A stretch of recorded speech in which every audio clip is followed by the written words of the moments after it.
अस्सलाम वालेकुम। वालेकुम सलाम। ਭੈਣ ਆਪਣਾ ਕੀ ਨਾਮ ਆ? मोहम्मद असलम ਮੁਹੰਮਦ ਅਸਲਮ। ਕਿਹੜੀ ਜਗ੍ਹਾ ਤੋਂ ਆਏ ਨੇ? इतों हासलपुर दे ਹਾਸਲਪੁਰ ਤੋਂ ਆਏ। ਇਹ ਤੁਸੀਂ ਛੋਟੇ ਜਾਨਵਰ ਜਿਹੜੇ ਆ ਵੇਚਣੇ ਨੇ? जे वेचने ਇਹ ਨਰ ਨੇ ਮਾਦੀਆਂ ਨੇ? मादियां दोने ਇਹ ਦੋਸਤੋ ਫੀਮੇਲ ਨੇ, ਬੱਕਰੀਆਂ ਨੇ, ਬੱਕਰੇ ਨਹੀਂ ਹੈ ਨੇ। मादियां ਹਾਂਜੀ। ਅੱਛਾ, ਇਹਨਾਂ ਦੀ ਉਮਰ ਕਿੰਨੀ ਕਿੰਨੀ ਹੈ? ਇਹਨਾਂ ਜਾਨਵਰਾਂ ਦੀ ਉਮਰ ਕਿੰਨੀ? डेढ़ महीने दी दो ਇਹਨੂੰ ਉੱਪਰ ਚੱਕਣਾ ਜ਼ਰਾ, ਉੱਪਰ ਚੱਕ ਲਓ। ਇਹ ਇਹਨਾਂ ਕੋਲ ਇਹ ਡੇਢ ਮਹੀਨੇ ਦੀਆਂ ਨੇ। जी हाँ ਇਹਦੀ ਕੀ ਡਿਮਾਂਡ ਹੈ ਇੱਕ ਜਾਨਵਰ ਦੀ? ये जोड़े तो मंगते 15,000 15,000 ਜੋੜੇ ਦਾ। जी हाँ ਇਹ ਮਦਰਸਾ ਮੰਡੀ ਦੀ ਨਸਲ से मंदिर नहीं जी हाँ ਨਸਲ ਹੈਗੀ ਚੀਨੀ। ਇਹ ਦੇਖ ਸਕਦੇ ਹੋ ਤੁਸੀਂ ਮਾਸ਼ਾਅੱਲਾ, ਇਹਨਾਂ ਦਾ ਨਾ ਬੜਾ ਹੀ ਛੋਟਾ। ਯਾਰ ਇਹ ਜੇ ਬਹੁਤੇ ਛੋਟੇ ਨੇ, ਦੁੱਧ ਕਿਦਾਂ ਪੀਣਗੇ ਜਿਹੜਾ ਇਹਨੂੰ ਮੁੱਲ ਲੈ ਜਾਏਗਾ? ਦੁੱਧ ਕੀ? पट्ठे चुकते ना। ਅੱਛਾ, ਪੱਠੇ ਖਾਂਦੇ ਨੇ ਤੇ ਕਮਜ਼ੋਰ ਨਾ ਰਹਿ ਜਾਣਗੇ। हाँ दो तुबाई तो हो जाए ਹੁਣ ਮਾਂ ਦਾ ਦੁੱਧ ਨਹੀਂ ਪੀਏਗਾ ਜਦੋਂ ਇਹ ਤੇ कमजोर हो जाए। ਕਮਜ਼ੋਰ ਹੋ हाँ जी हाँ बिल्कुल। ਤੇ ਤੁਸੀਂ ਥੋੜਾ ਇਹਨਾਂ ਨੂੰ ਵੱਡੇ ਕਰਕੇ ਵੇਚੋ। ਵੱਡਾ ਅਸਾਂ ਤਾਂ ਨਹੀਂ ਵੇਚਨੇ। ਅੱਛਾ, ਤੁਸੀਂ ਵੇਚਦੇ ਨਹੀਂ ਹੋ, ਲੇਕਿਨ ਜੇ ਕੋਈ ਪੁੱਛ ਦੇਵੇ ਤਾਂ ਅਸੀਂ ਮੁੜ ਆਖ ਦਿੰਨੇ। ਅੱਛਾ, ਜੇ ਕੋਈ ਆ ਜਾਵੇ ਤਾਂ ਫਿਰ ਤੁਸੀਂ ਆਖਦੇ ਨੇ। ਇਹ ਦੋਸਤੋ ਤੁਸੀਂ ਦੇਖ ਰਹੇ ਹੋ, ਅੱਗੇ ਚੱਲਦੇ ਆ, ਤੁਹਾਨੂੰ ਹੋਰ ਵੀ ਛੋਟੇ ਛੋਟੇ ਬੱਚੇ ਦਿਖਾਣੇ ਆ। ਵੇਖ ਲਓ ਅੱਗੇ ਸਾਹ ਕਰਨੀ। ਇਹ ਦੋਸਤੋ ਤੁਸੀਂ ਦੇਖ ਰਹੇ ਹੋ, ਇਹ ਮਾਲ ਖਰੀਦ ਕੇ ਲੈ ਕੇ ਜਾ ਰਹੇ ਨੇ ਇੱਕ ਸ਼ਹਿਰ ਦੇ ਵਿੱਚ ਤੇ ਉਹਨਾਂ ਦੋਸਤਾਂ ਨਾਲ ਗੱਲਬਾਤ ਵੀ ਕਰਦੇ। ਅਸਲਾਮ ਵਾਲੇਕੁਮ ਸਰ। ਵਾਲੇਕੁਮ ਸਲਾਮ। ਸਰ ਆਪਣਾ ਨਾਮ? ਮੇਰਾ ਮੁਹੰਮਦ ਜ਼ਹੀਰ। ਮੁਹੰਮਦ ਜ਼ਹੀਰ। ਸਰ ਕਿਹੜੇ ਸ਼ਹਿਰ 'ਚ ਮਾਲ ਲੈ ਕੇ ਜਾ ਰਹੇ ਹੋ? ਸਰ ਮਾਲ ਲੈ ਕੇ ਨੇ ਹਾਸਲਪੁਰ ਦੇ ਵਿੱਚ। ਅੱਛਾ, ਉੱਥੇ ਕੋਈ ਫਾਰਮ ਵਗੈਰਾ ਹੈ ਆਪਣਾ ਨਜ਼ਦੀਕ? ਫਾਰਮ ਨਹੀਂ ਹੈਗਾ, ਇਹਨਾਂ ਦਾ ਬੱਕਰੀਆਂ ਦਾ ਗੋਸ਼ਤ ਦੇਣਾ ਉੱਥੇ। ਅੱਛਾ, ਗੋਸ਼ਤ ਕਰਕੇ ਤੁਹਾਡਾ ਫਟਾ? ਹਾਂਜੀ, ਦੁਕਾਨ ਆਪਣੀ, ਫਟਣੀ ਦੁਕਾਨ ਆਪਣੀ। ਅੱਛਾ, ਦੁਕਾਨ ਹੈ। ਦੁਕਾਨ ਤੇ ਤੁਸੀਂ ਯਾਨੀ ਕਿ ਮਾਲ ਦੇ ਰਹੇ ਹੋ, ਇਹਦਾ ਗੋਸ਼ਤ ਦੇ ਰਹੇ ਹੋ। ਅੱਛਾ, ਇਹ ਸਾਰੇ ਆਪਣੇ ਤੁਸੀਂ ਨਾ ਮਤਲਬ ਖੀਰੇ ਖਰੀਦੇ ਆ? ਹਾਂਜੀ, ਖੀਰੇ ਆ। ਤੇ ਕੋਈ ਵੱਡੀ ਉਮਰ ਦਾ ਯਾਨੀ ਕਿ ਨਹੀਂ ਖਰੀਦੇ। ਅੱਛਾ ਅੱਛਾ। ਇਹ ਸਰ ਜੇ ਕਿੰਨੇ ਜਾਨਵਰ ਖਰੀਦੇ ਨੇ ਤੁਸੀਂ ਅੱਜ? ਇਹ ਜਾਨਵਰ 9 ਹੈਗੇ ਆ। ਅੱਛਾ, ਹਾਂਜੀ, ਹਲੇ ਹੋਰ ਲੈ ਰਹੇ ਆ। ਇੱਕ ਦਿਨ ਦੇ ਨੇ ਜਾਂ ਇੱਕ ਹਫਤੇ ਦੇ ਨੇ? ਨਹੀਂ, ਇੱਕ ਦਿਨ ਦੇ ਆ। ਇੱਕ ਦਿਨ ਦੇ ਨੇ? ਇੱਕ ਦਿਨ ਦੇ। ਅੱਛਾ, ਡੇਲੀ ਫਿਰ ਤੁਹਾਨੂੰ ਖਰੀਦਣਾ ਪੈਂਦਾ ਮਾਲ? ਨਹੀਂ, ਡੇਲੀ ਨਹੀਂ, ਮੰਗਲ ਬੁੱਧ ਤੇ ਜੁਮੇਰਾਤ ਜੁਮਾ ਬਸ। ਜੁਮੇਰਾਤ ਜੁਮਾ। ਅੱਛਾ, ਤੇ ਕੋਈ ਅੰਦਾਜ਼ਾ ਹੈ ਤੁਸੀਂ ਖਰੀਦੇ ਨੇ ਜਾਂ ਕਿਸੇ ਹੋਰ ਨੇ ਖਰੀਦੇ ਨੇ? ਇਹ ਮੇਰੇ ਵੱਡੇ ਭਾਈ ਨੇ ਖਰੀਦੇ ਆ। ਅੱਛਾ, ਰੇਟ ਤਾਂ ਉਹਨਾਂ ਨੂੰ ਪਤਾ ਹੋਏਗਾ।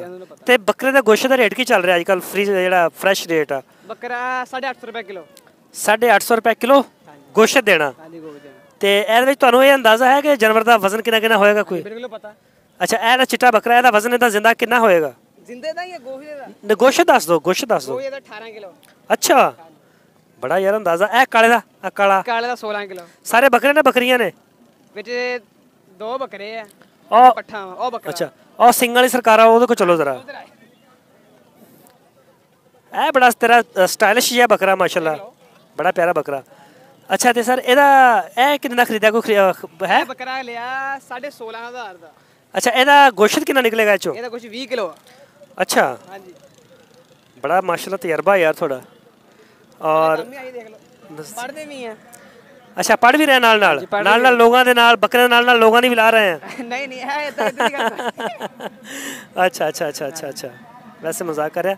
ਤੇ ਠੀਕ ਹੋ ਗਿਆ, ਤੁਸੀਂ ਯਾਨੀ ਕਿ ਗੋਸ਼ਤ ਦਾ ਹੀ ਕੰਮ ਕਰਨਾ, ਰੱਖਣੇ ਨਹੀਂ, ਨਾ ਅੱਗੇ ਵੇਚਣੇ? ਰੱਖਣੇ ਨਾ ਵੇਚਣੇ, ਸਿਰਫ ਆਪਾਂ ਇਹਨਾਂ ਦਾ ਗੋਸ਼ਤ ਦੇਣਾ। ਆਪਾਂ ਗੋਸ਼ਤ ਦੇਣਾ ਹੋਗਾ। ਠੀਕ ਹੋ ਗਿਆ ਸਰ, ਬੜੀ ਮਿਹਰਬਾਨੀ, ਸ਼ੁਕਰੀਆ। ਇਹ ਦੋਸਤੋ ਇੱਕ ਛੋਟੇ ਇਹਨਾਂ ਕੋਲ ਹੈ ਨੇ ਬੱਕਰੇ ਇਸ ਮੰਡੀ ਦੇ ਵਿੱਚ, ਪੱਠਾਂ ਦੇ ਲੇਲੇ ਵਗੈਰਾ। ਇਹਨਾਂ ਨੂੰ ਪੁੱਛਦੇ ਆ ਤੇ ਇਹਨਾਂ ਦਾ ਕੀ ਹਿਸਾਬ ਕਿਤਾਬ ਹੈ। ਅਸਲਾਮ ਵਾਲੇਕੁਮ ਸਰ। ਵਾਲੇਕੁਮ ਸਲਾਮ।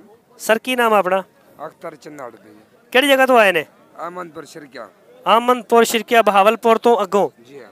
ਬੜੀ ਦੂਰੋਂ ਆਏ ਹੋ ਸਰ? ਜੀ ਹਾਂ। ਅੱਛਾ ਸਰ, ਇਹ ਲੇਲੇ ਨੇ ਲੇਲੀਆਂ ਨੇ? 8 ਲੇਲੇ ਨੇ, 3 ਲੇਲੀਆਂ ਨੇ। ਅੱਛਾ, 8 ਲੇਲੇ ਤੇ 3 ਲੇਲੀਆਂ ਨੇ। ਤੁਸੀਂ ਇਸ ਤੋਂ ਵੱਡੇ ਜਾਨਵਰ ਨਹੀਂ ਲੈ ਕੇ ਆਂਦੇ? ਇਸ ਤੋਂ ਵੱਡੇ ਥੇ 6 ਜਾਨਵਰ थे, वो बिके नहीं बिके, छोटा। ਪੰਜਾਬੀ ਬੋਲੋ। ਅੱਛਾ, ਉਹ ਵੇਗੇ ਨੇ, ਇਹ ਰਹਿੰਦੇ ਨੇ। ਇਹ ਟੋਟਲ ਕਿੰਨੇ ਲੈ ਕੇ ਆਏ ਸੀ? 11 ਲੈ ਕੇ ਆਏ ਸੀ, ਇੱਕ ਨਹੀਂ ਵਿਕੇ। 11 ਦੇ 11 ਖੜੇ ਆ। ਕਿਉਂ, ਇਹਦੀ ਵਜ੍ਹਾ ਕੀ ਹੈ? ਰੇਟ ਕਮ ਹੈ ਬਹੁਤ। ਰੇਟ ਕਮ ਮਿਲਦਾ ਪਿਆ, ਮੰਡੀ ਮੰਦੀ ਹੈ? ਜੀ ਹਾਂ। ਅੱਛਾ, ਇਹ ਜਿਹੜਾ ਸਾਹਮਣੇ ਖੜੀ ਹੈ ਪਾਠਾ, ਆ ਜਿਹੜੀ ਇਹ ਬੱਕਰਾ, ਜੀ ਹਾਂ। ਇਹ ਮੱਖੀ ਚੀਨਾ? ਜੀ ਹਾਂ। ਮਦਰਸੇ ਦਾ ਹੈ, ਮਦਰਸਾ ਨਸਲ ਹੈ? ਜੀ ਹਾਂ। ਅੱਛਾ, ਇਹਦਾ ਕੀ ਮੰਗ ਰਹੇ ਹੋ? ਇਹਦਾ 20 ਮੰਗਦੇ ਪਏ ਸੀ ਬਈ। ਯਾਰ ਤੁਸੀਂ ਪੈਸੇ ਬੜੇ ਮੰਗ ਰਹੇ ਹੋ। ਬੱਕਰੇ ਚੰਗੇ ਨੇ ਨਾ, ਨਜ਼ਦੀਕ ਕਰਕੇ ਬੋਲੋ। ਬੱਕਰੇ ਚੰਗੇ, ਮੱਖੀ ਜੀ ਨੇ ਬੱਕਰੇ, ਮਦਰਸੇ ਦੀ ਨਸਲ ਹੈ। ਇਹ ਜਦੋਂ ਬੱਕਰਾ ਤਿਆਰ ਹੋ ਜਾਂਦਾ ਇਹਦਾ ਵਜ਼ਨ ਕਿੰਨਾ ਹੋ ਜਾਏਗਾ? ਵਜ਼ਨ ਹੋ ਜਾਏਗਾ ਨਾ 2 ਮਣ। 2 ਮਣ ਹੋ ਜਾਏਗਾ? ਅੱਛਾ, ਫਿਰ ਤਾਂ ਮਾਸ਼ਾਅੱਲਾ ਠੀਕ ਹੈ। ਇਹ ਤਕਲੀ ਤੇ ਤਿਆਰ ਹੋਣਗੇ, ਐਸੀ ਤੇਰੀ ਹੋਣਗੇ? ਅਗਲੀ ਤੇ ਹੋਣੇ ਨੇ। ਸਹੀ। ਇਹ ਸਫੈਦ ਬੱਕਰਾ ਯਾਰ ਬੜਾ ਤੇਰਾ ਪਿਆਰਾ ਹੈਗਾ। ਇਹਨੂੰ ਜ਼ਰਾ ਇੱਧਰ ਸਾਈਡ ਤੇ ਕਰਨਾ ਜ਼ਰਾ। ਇੱਧਰ ਆ ਬਈ। ਇਹ ਬੱਕਰਾ ਜਾਂ ਬੱਕਰੀ ਆ? ਬੱਕਰਾ। ਬੱਕਰਾ। ਇਹਨੂੰ ਜ਼ਰਾ ਕੈਮਰੇ ਕੇ ਲੈ ਕੇ ਨਾ। ਇਹਦੇ ਬੜੇ ਲੰਬੇ ਲੰਬੇ ਕੰਨ ਨੇ। ਇਹ ਵੀ ਮਦਰਸੇ ਦਾ ਨਸਲ ਆ? ਇਹ ਮਦਰਸੇ ਦੀ ਨਸਲ ਹੈ। ਅੱਛਾ,